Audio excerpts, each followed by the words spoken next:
Welcome to Woman2Woman Today, where we're having intimate conversations with inspiring women while learning something new that inspires us. I'm your host, Jen Maseda. If you've ever wondered about the process of becoming an entrepreneur or been curious about how to connect with investors, you've got to watch today's show. We are demystifying the entrepreneur process while learning the most successful components of a pitch to potential investors. With us today is Dr. Patti Fletcher, a seasoned business executive, award-winning marketing influencer, board member, angel investor, author, and presenter. That's a lot.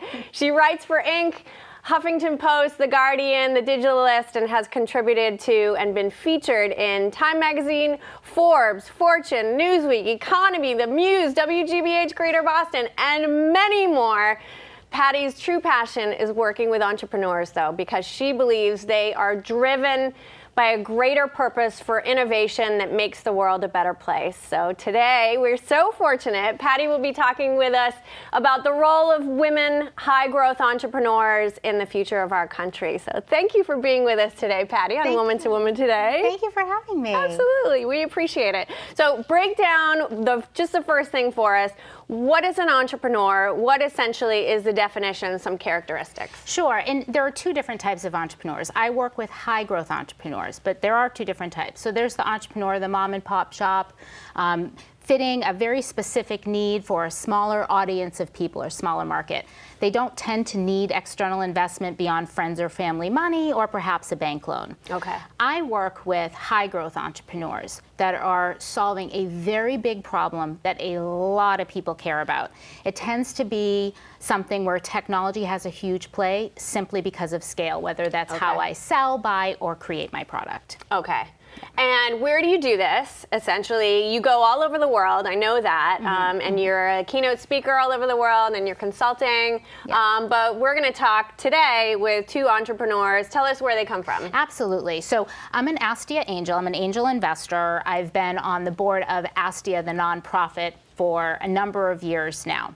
And so because of that role with ASTIA Angels, because of the work that I do, and ASTIA is a nonprofit focused in on increasing the investment in women high-growth entrepreneurs. Something really important before I talk about these women, only 5% of external funding, venture capital funding, which is what's needed for those high-growth startups, only 5% goes to women. That means 95% doesn't go to women, right? So I'm very, very focused on this population, as are so many. Right. So you're helping this population, but is it such a small percentage because there are not a lot of women that are trying to launch these high growth ventures? And actually explain angel investor as well, because I think that's an important term that we've heard a lot of, but it'd be great to hear from an expert. But what is it, right? Yes. Yeah, absolutely. So first off, the external investment is absolutely needed when you have, like I said, a scalable business, right? I need to build a big website, invest in a big product, all that.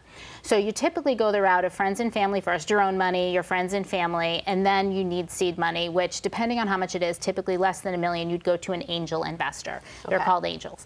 After that, you would go to venture capitalists, who are people who manage other people's money. Okay. There are also family offices you can go to where high net worth individuals have people who are managing their money for them, and they tend to be a little bit more mission driven in their investments. Okay, so I've heard of that. That's a bunch of people pooling, just to simplify it, bunch of people pooling their dollars together.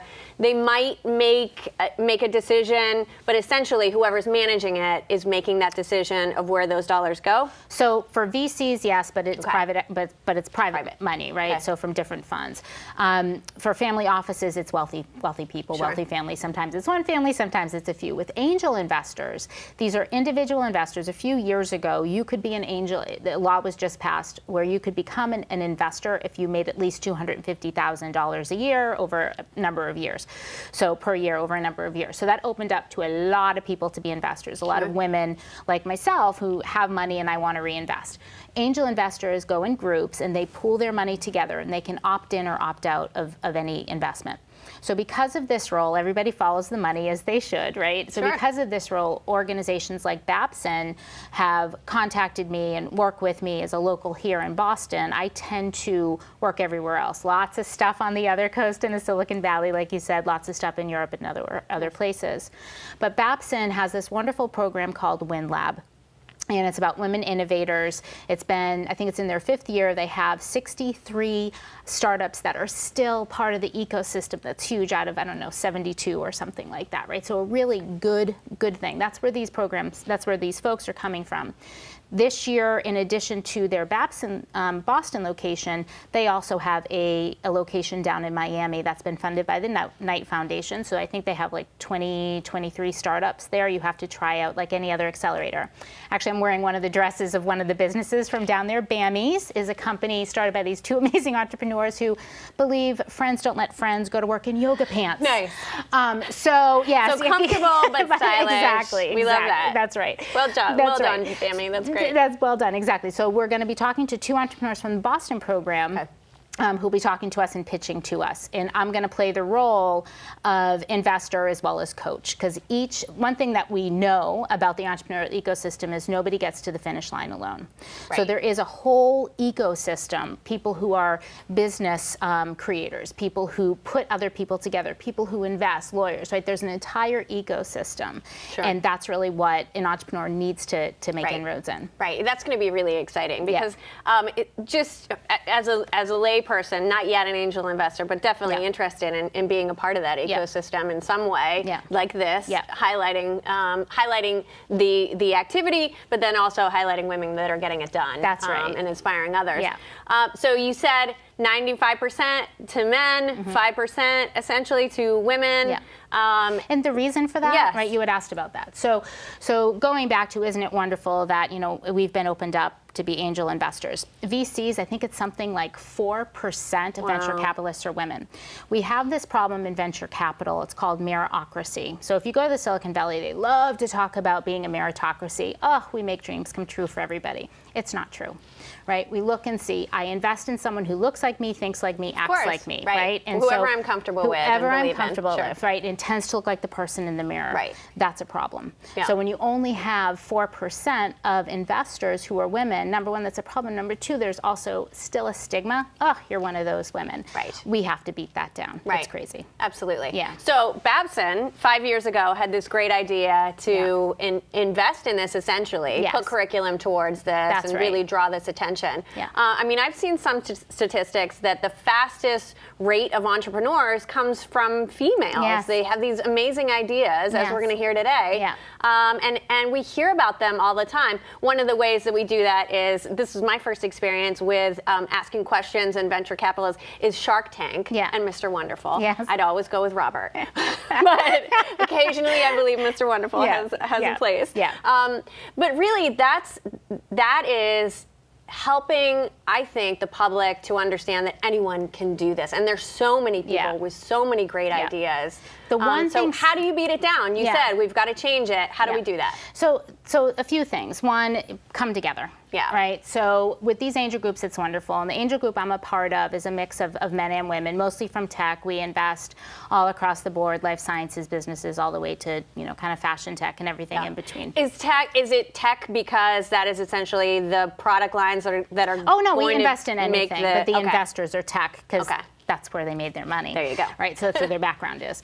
And so, but we invest beyond that, right? Again, high growth, big problem, big scalable solution. That's right, exactly. So there's that. But the thing about entrepreneurialism, there's this great guy, Vivek Wadhwa. He came from India to the Silicon Valley in the late 80s, I believe. Really brilliant entrepreneur, very well educated, very credentialed. Had these wonderful ideas, and he wasn't able to get any investors. And he thought, what the heck's going on, right? Well, I guess I'm not white and I wasn't born here. And so then and I'm simplifying his story completely, but he found out that he wasn't the only guy who came from India. So he went and met with all the other folks who came from India. They started creating this essentially tribe of people. They demoed to each other, they practiced with each other, they introduced each other to people they were meeting, investors, and then all of a sudden success came. That's how this changes. This is a movement. That's what women need to do. Yes, absolutely. Make those connections and support you are not us, in this alone. Absolutely. That's fantastic. Yeah. Well, we're going to take a short break, and when we come back, Patti, along with 2 rapid growth female entrepreneurs, will take us into the world of making pitches to investors, and we'll learn the critical components that will help us be successful. So keep watching. Okay, so what would you bring to my company? What do you need? I need problem-solving skills. I got through high school without a car, a phone, or a computer. No college degree, though. Not yet, but life's taught me a lot, and I'm ready for more. Well, you're not the typical kind of candidate that I hire. But you are exactly what I'm looking for. Your company could be missing out on the candidates it needs most. Learn how to find a great pool of untapped talent at gradsoflife.org. Welcome back to Woman2Woman Today. I'm your host, Jen Maseda. We're back with Dr. Patti Fletcher, leading expert in the entrepreneur process, and two rapid growth entrepreneurs, Emily Levy of Mighty Well and Mishell Brookins-Ekunsirinde of STINA&MAE from Babson College WinLab Entrepreneur Program. Patti, take us through what you're going to show us, again, demystifying that entrepreneur process. Absolutely. So we're going to see two pitches today. Okay. This becomes very much what you do as a high-growth startup. Your job as founder and CEO, as these two amazing ladies will tell you, is to constantly sell your business. That is truly your number one. So we're going to hear one example. It's on the funding side. Emily's going to pitch to me as if I'm an investor who does not really understand the quite complicated market that she's going to sell into. Okay. And then Mishell, right after her, is going to pitch to me as if I'm a distributor. So it gives us two, one from the supply chain side, Perfect. Exactly, and one from the funding side. Sounds good. Great. So should we get started? Yes, please. Awesome. My name is Emily Levy, and I'm the CEO and co-founder of Mighty Well. Standing before you today is a strong and confident woman, but that's not how I felt 4 years ago when I found out that I had Lyme disease, and I would have to have a PICC line, otherwise known as a long-term IV, in my arm for 4 months. And I was told to wear a cut sock on my arm. And this allowed me to discover the larger problem of patients not feeling beautiful and having ease of function into their life. So that's why we started Mighty Well, a company that is dedicated to providing ease of access and dignity for patients.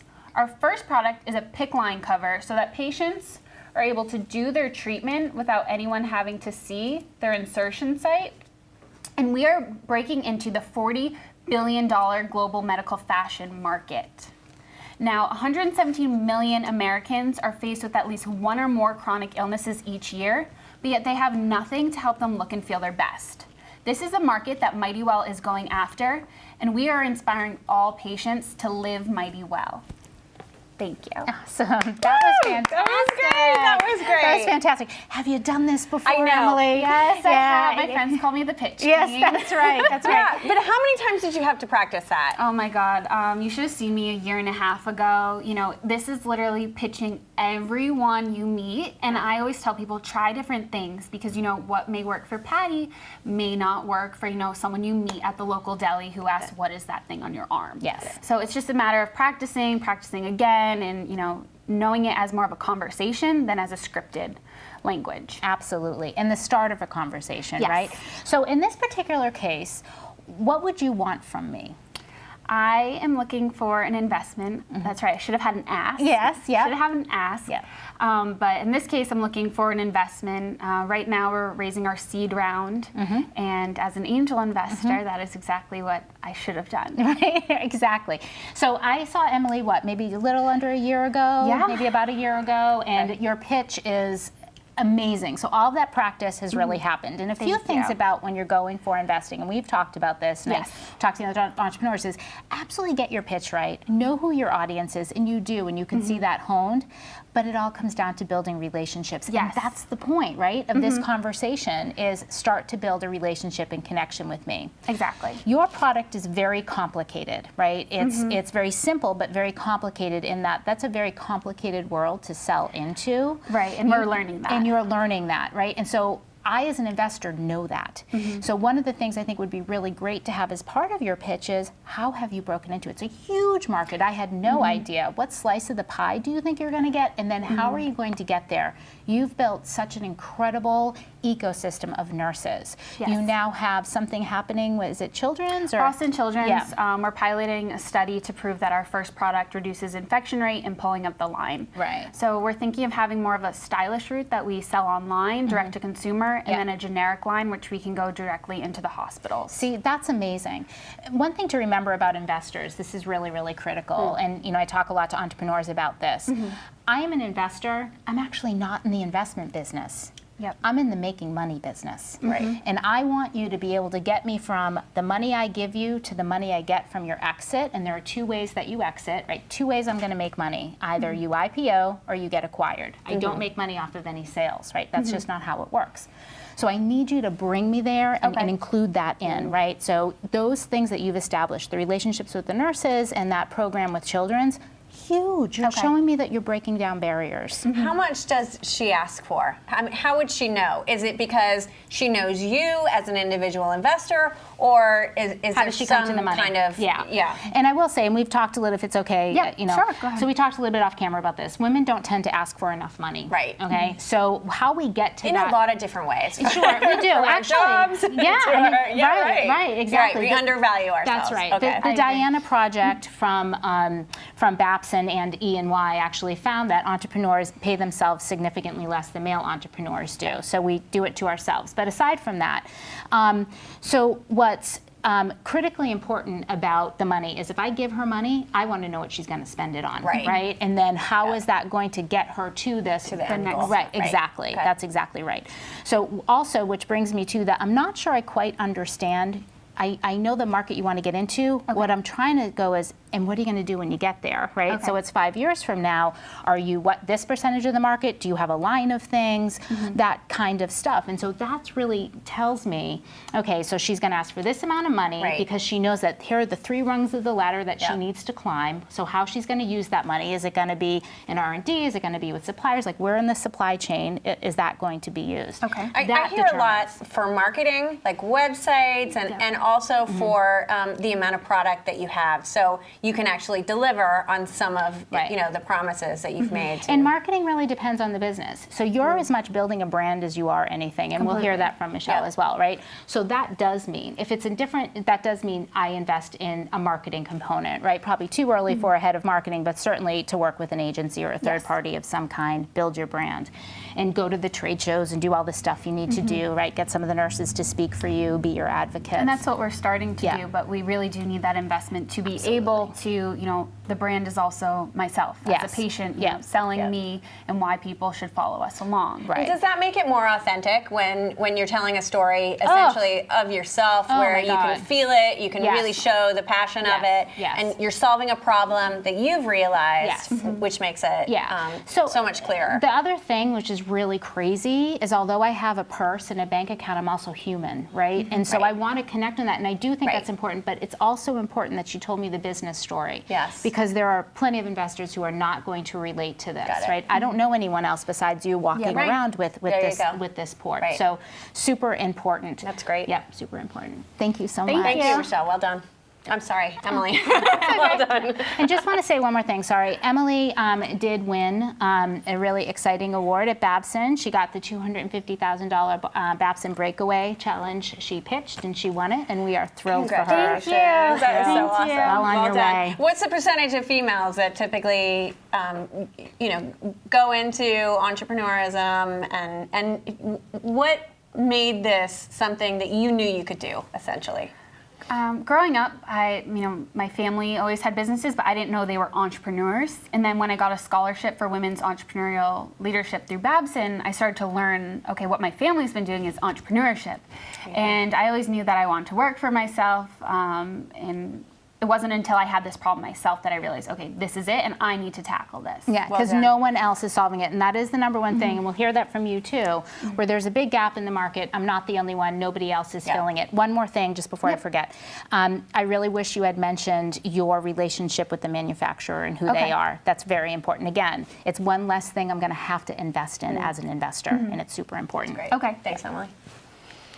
Hello. Hello.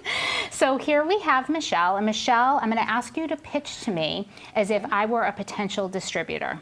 Okay. Okay? Well, good evening. I am Mishell Ekunsirinde, and I'm here to talk to you about STINA&MAE. Picture this. 11 months ago, something amazing happened.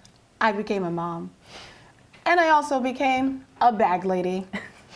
These 2 hands had to carry my son, my purse, my coffee, and the all-important diaper bag. And guess what? I always thought that my diaper bag was one pop thread away from being total disaster.